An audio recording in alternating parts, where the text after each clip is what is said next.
Hey, my friends. I'm in the lobby at school because I was sort of displaced today for a few minutes, and so I wanted to put something together for Tuesday. I'm thinking a lot about your stories and what you have so far, and something that I think would really help you is for you to think about the story that you're writing as almost like you're telling a movie, like you're retelling, like you're even more than just telling the movie, you're actually seeing the movie, you're in the movie.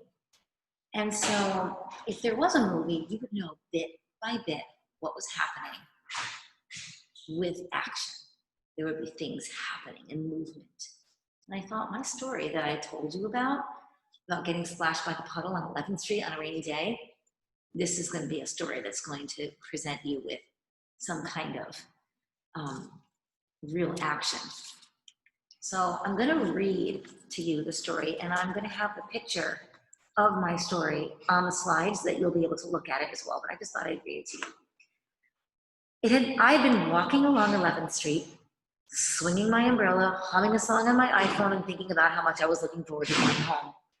I was planning on making some tea and curling up with a book and putting on a pair of slippers, the ones with the fuzz inside.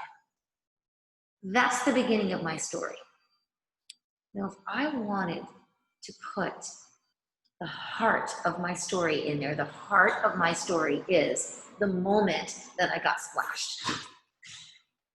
And if I'm going to say that part to you and write that part down in the story, I feel like I can't just all of a sudden I got splashed by a puddle. I have to like explode that moment so you are there with me. You feel the rain and you feel whatever it was that I was feeling emotionally. And so I have to describe that scene to you bit by bit with action. So here's what I came up with. I was planning on making some tea, curling up with a book, and putting on a pair of slippers, the ones with the fuzz inside. Suddenly, I heard a car.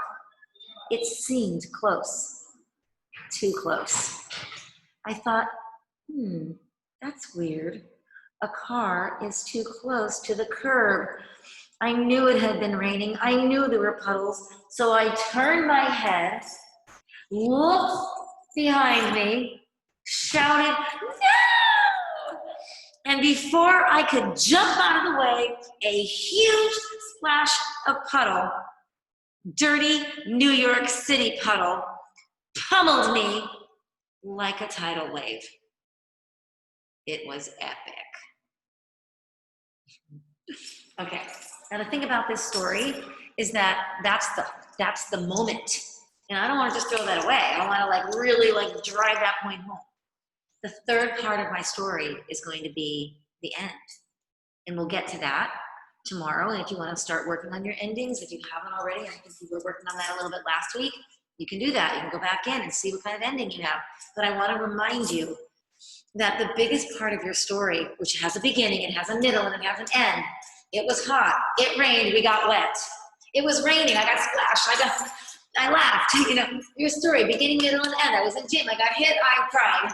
Whatever your story is, it has a beginning, a middle, and an end. The middle is usually leading you up to the big moment, whatever that is. And in my case, it's getting splashed by a puddle. All right, and so we want to make sure that when we get to that point, we don't just throw it away. We want to get your readers and yes, and that's what happened, right? Okay, all right. So this story, which is written right now, I'll just take a picture of it, and it'll be there on the slides so that you can read it, okay?